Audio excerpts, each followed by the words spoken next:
everybody. Thank you all for being here today. As you undoubtedly know, a few hours ago, we received notice that the National Weather Service has updated its prediction for the flood stage of the river. They're now predicting 45.2. That was an increase of almost 1.5 feet since yesterday. It would, if it hit 45.2, be the second highest in history. It is based, of course, on the rain that's predicted for the next 24 hours. So that includes the rain here, but also, as we all know, what really affects us is the rain that's received north of here that's coming down the river.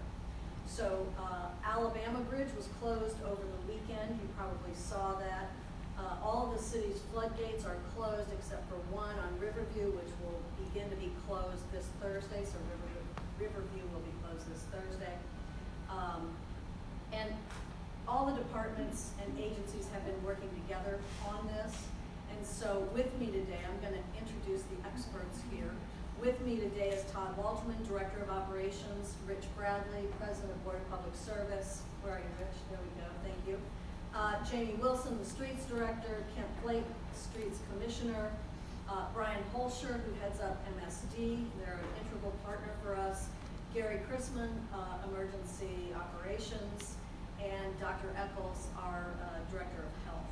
So with that, I'm going to turn it over to Todd, who's going to talk a little bit about what we are doing now and what sort of preparations we're making, and then we're happy to take your questions. So thank you all. Todd?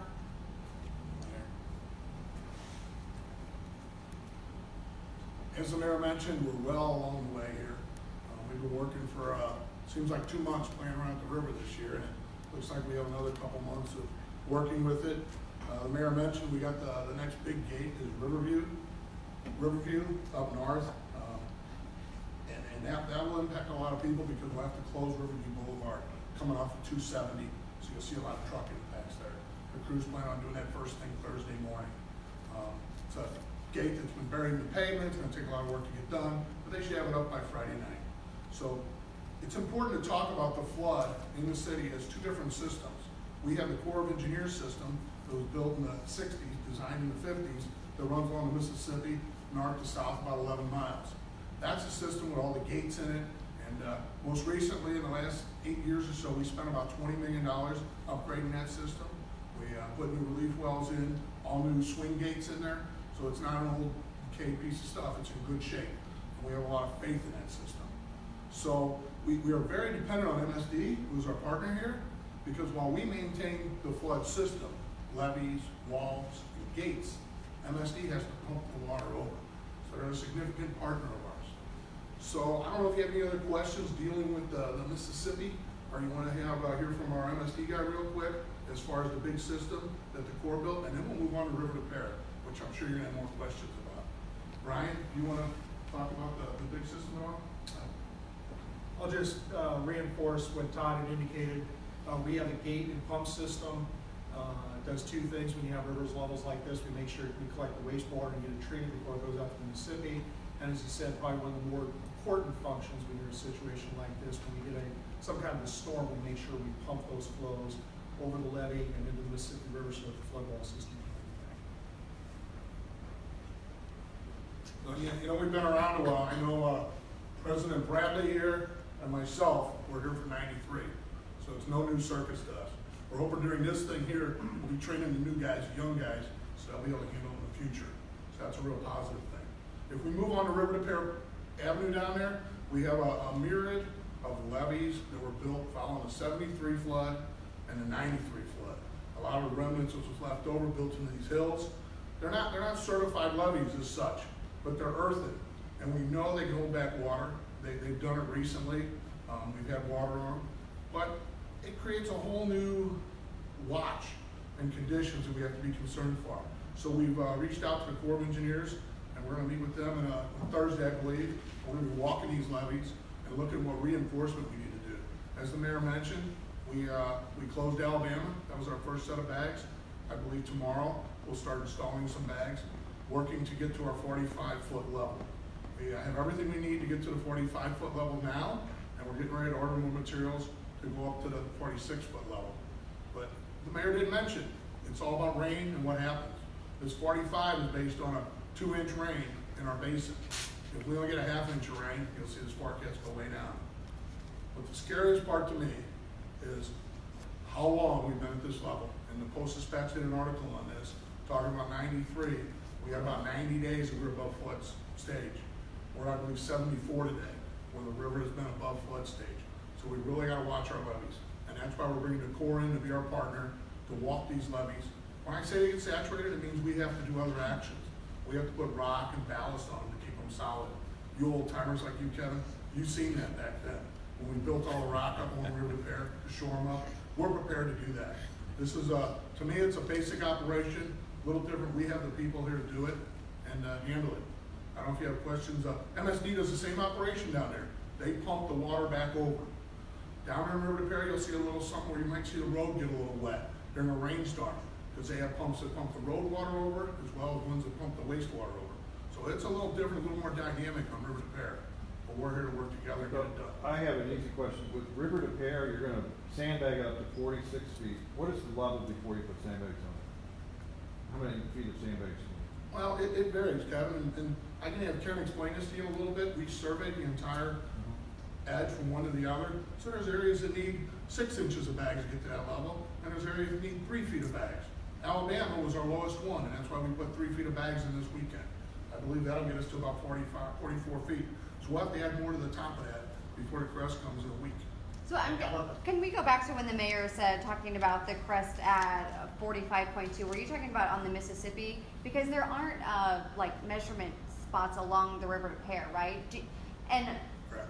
Okay, so is that correct? You were talking about the So Mississippi. right? 45.2 is what's at the center of the arch on the Mississippi. Okay, so Okay? do you? And we carry those grades around to River to Pear at the same level.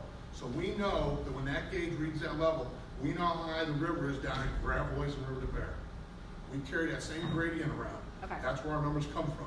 So we speak one language in our city of what we're basing it on. So we're not having to add a foot or drop a foot, because you're right, there's a gradient to the river where the river is actually lower.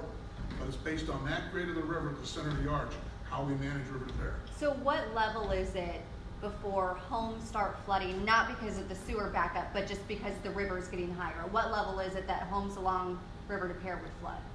If we did nothing, if we wouldn't have Yeah. closed Alabama, you would have seen water running through today. Through homes today? Yeah, you would have had some businesses impacted. The goal is nobody gets wet, and we're very confident that we're gonna be able to build these bags and keep ahead of the river. So when are you starting sandbagging? I believe we're gonna start with the next section, tomorrow, right, Ken? Thursday. Thursday morning. And where exactly? Thursday morning, we'll do the big bags. It's right around 55, that's why we put this drawing up here. There's a section on both sides of 55, on the county side, that are our next lowest sections that we'll be working on. Can you show me on the map? Right here's a small section, and there's another section over here that's right off the map. So all that red? No, a portion of this, there's a different color here. It's a shorter section.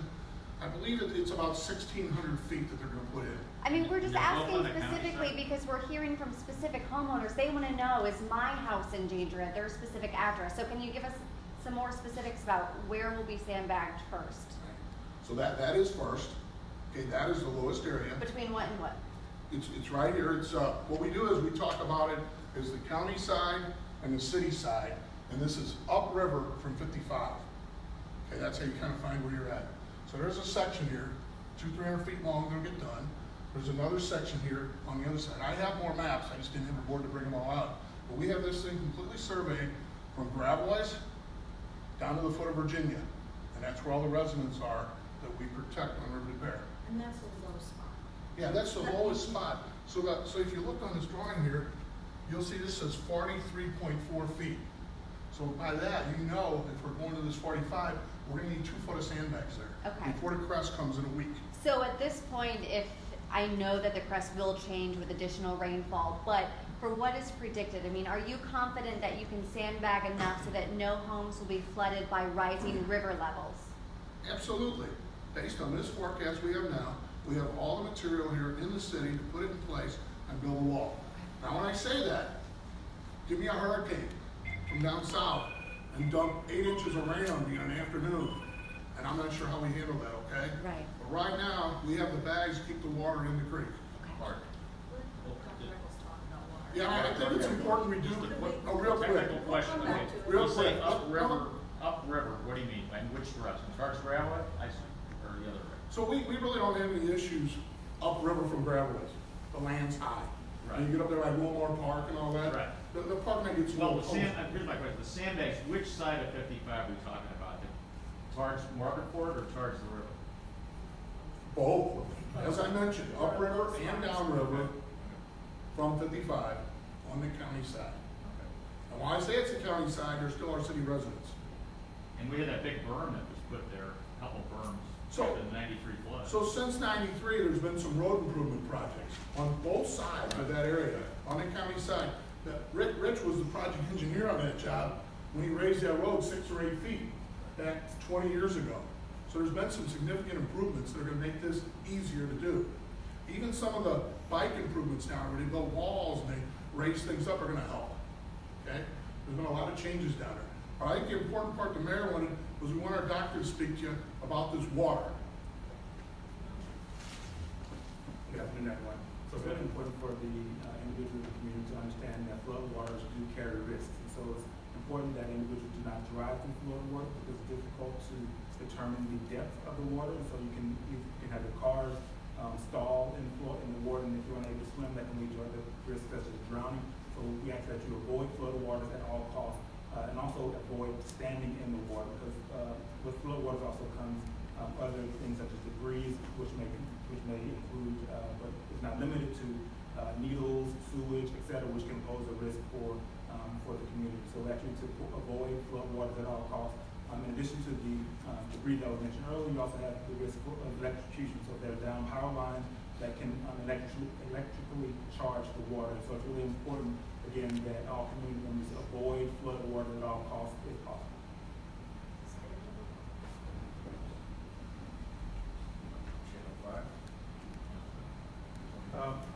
I just have a general question. You know, in every disaster movie, they always say we're confident everything's gonna work. But when the news conference is over and they say, what do you really think? Is there anything you're worried about, like these old berms that aren't certified? Or, you know, whether MSD might have another mishap and for the pumping station? What worries you? What could go wrong? So, you know, being the 93 survivor, as we call ourselves as old guys, the propane tanks are gone. So I mentioned several road improvement projects, raise the grade, so we don't have to build the levees as tall. I mean, we have rock built up over 20 foot high down there for these road improvements. There's so many advantages that we have now. And we know that those berms that we may question, they sustained this before. So they should sustain it now. And if we question the berms, we have to understand there's no current on this river, it's backwater. So a lot of times when you see these failures, it's due to the current running down a river.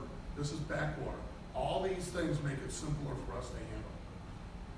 Is there any question about the integrity of the bridge piers over the Mississippi in St. Louis? I'm thinking like the East Bridge from 1874 with all that rushing water. Is anybody checking out the So bridge? Rich is our president of our board, our head engineer. He's in charge of our bridges. Yeah. Maybe not MoDOT's, but he can speak to that. So the question about the bridges, the city-owned bridges along the area we're concerned about are Broadway, Alabama, Morganford, and Gravois. All of our bridges in the city of St. Louis, all 74 of them are inspected every 2 years. So we inspect them regularly. They're all structurally sound. If you'll remember back in the flood of '93, we drilled holes in the deck of Gravois and Morganford, and actually Gravois today is maintained by MoDOT and operated by them. And it was to relieve compressed air underneath those structures. When we reconstructed Alabama and Broadway, we actually put vents in the webs of the beams, so that's no longer an issue. So those bridges along there that are owned by the city will withstand the floodwaters. Even if the floodwaters overtop, there should be no problem. What about, you say, making a distinction between the bridges that you're in charge of and like the Mississippi bridges? The Eads Bridge, the Poplar Street Bridge, are they good to go with this much stress for so long? So the Eads Bridge, the bottom section of it is owned by Metro, and they are tied to inspect that just like we are. And they're also tied to do a Corps of Engineers inspection, and you would need to inquire with them as to questions or comments about that. Poplar Street Bridge is owned by MoDOT, and they do the exact same thing. It's all generated by Federal Highway Administration regulations for bridge safety. So, yes, they should be fine, but you would need to inquire with those agencies on that. Now, the Alabama bridge has been closed. What about Broadway and Morganford in particular? Is there any possibility you'll have to close it? So, Alabama's the lowest, and then after Alabama, you pretty much are equal at the same height with Broadway and Morganford back in '93 at 49.5 foot. We did close Morganford. It had about 1.5 or 2 foot of water on it. But, you know, again, we will not close those until the water actually gets to that You're point. not where expecting. You have to close it. drive through it, right? We don't want you driving through Well, water. just to be sure, you're saying at this point, based on forecast, you're not expecting you'll have to close it? Right, we're not expecting it, but again, Yeah, you the never fact know. and point is, as the mayor and Todd both pointed out, the rain, you know, obviously is dynamic, so it can change. And so our street department does a great job monitoring this, working with my staff, and they'll close it as need be. I just happened to, I was driving around down there Saturday and in Morganford, it was almost pretty high, you know. One quick clarification and a question. So sandbagging begins Thursday. Are city crews handling that? Or are you looking for volunteers? Is the first question. Yeah, so first of all, I wanted to, you know, remind you, this is now a 24 operation. You know, this weekend, once we cross that 40-foot mark, we're there 24/7. We have staff monitoring both systems around the clock, so we're taking this very seriously. You can't beat having a human there to look for that oil, to see that water running through. As far as volunteer sandbagging, yeah, that's probably gonna happen. Okay. This last bump, 1.5 foot, I'm not ready for that today, okay? But we're gonna be working on that tomorrow and seeing how that looks. We've had a lot of success with that in the past. Okay, and then my other question was for MSD, whoever wants to jump up. Just can you kind of give us an update after the basement backups? Where's all that stand? And then also going forward, what's next for you guys? What are you guys doing to prep after this big bump in the forecast as well? Okay, on the past event, we had the major issue was one of the pump stations on the city side got struck by lightning. Knocked out a transfer switch, knocked out, or redundant power, knocked out our communications. It took MSD 3 hours to get that pump station back up online. During that time, stormwater was entering the system, not getting past the pump station, causing backups. 3 of our other pump stations, the rains came in so fast that some of our pumps experienced an undervoltage and kicked off. We got the signal on that, went back out, turned them back on an hour later, and they were up and running. To address those, the one that was struck by lightning, again, we initiated all repairs within 3 hours. Hopefully that type of event, a lightning type strike, doesn't happen again. For the other 3 pump stations, especially with this high river level, instead of having a standby crew that can fix things within 1 hour, we actually have 24-hour a day somebody touring those pump stations and checking them so we can do an immediate response in case we get that type of intensive rain. The only other thing, Todd did a good job of describing what we do. I'll just say again, the one other activity along river repair that you don't see along the Mississippi River, repair. Once river repair gets up to a certain height, if we didn't do anything, would back up through those storm drains. So you will see us starting and installing and uninstalling pumps away from the large pump stations. What we do is we plug off that storm sewer so river repair doesn't back up in the streets, and we install pumps that have the same capacity as the sewer system. So you'll see those go off and on. Those are manned 24 hours a day. They become real important whenever we have a rain event. Are those pumps there now? So they are there, kind of like Todd had indicated with the, now you're talking about the temporary pumps. Yeah, the temporary pumps. As Todd said, we have at certain river stages, we will go in and install those pumps. It's much more safer and reliable to let gravity flow, run the flow, but once the river gets up high enough, we have a plan set up by stages, and once we hit a certain stage, there's certain locations that we will plug the line and we will put the pump stations in. Well, the pumps aren't there yet, though. They are where they're needed. Oh, If you go out now, you will see pumps out right now between Morganford and I-55, where the storm sewer is below the level of the river, and we've got those pump stations up and running, and they're watched 24 hours a day. Well, we hope all goes well, but Todd, maybe the mayor, and maybe Gary, is there any area where people should be prepared for the possibility of being told the levees breach, get out of here, have a suitcase packed? What areas do you consider the most vulnerable? And what is the plan if you have to, notify everybody it's time to get out of this neighborhood? So we're not gonna have breaches. We have the tools to keep the water in the creek. But to speak to that, Gary, are you prepared to talk about evacuation? I mean, it's not really part of this. I mean, this is very manageable. And when the water does come, it comes very slow. There's a lot of time. This isn't a seawall, a tsunami or something like that. So if you would get a breach, it impacts small areas, under 100 houses at a time. So you can easily do that with our EMS and our fire department people can go in there and do that. In '93, we had small breaches as we were learning. I mean, there was times when we had the water come through the hole and we had to go stop it up. So it's a very active, live situation when you're fighting a flood. And I don't want to belittle what happened last week to MSD. They received 2 inches of rain in 45 minutes. That's what caused 55 to go under. That's what took out 4 pump stations. That's Mother Nature, okay? I mentioned earlier, those hurricanes happen down there in the Gulf and they come our way. I don't know what happens to that, okay? It's hard to manage that. But our system and our wall is gonna be there and we're gonna keep up with it. Several of us have experience here. I know we have the tools and I know I got a lot of young guys that are gonna take care of this. Thank you. Just to clarify, you mentioned possibility you might need volunteers. When will you decide that? I hope that it's a huge thing on what happens tonight and today with this rain. So we should say 2 you inches. may need volunteers. 2 inches in the basin, that's what we're talking about today.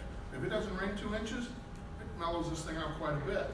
So we'll be working on that through the week here to figure that out. So you may need volunteers, we shouldn't say you will. Absolutely. Okay. And then one other clarification, on Riverview, what is shut down on Riverview Boulevard? You said between 270 and then the Riverview, how about on the south end of it? So yeah, Riverview comes off of 270 up there, you're familiar with that. So there will be nowhere for those trucks to go.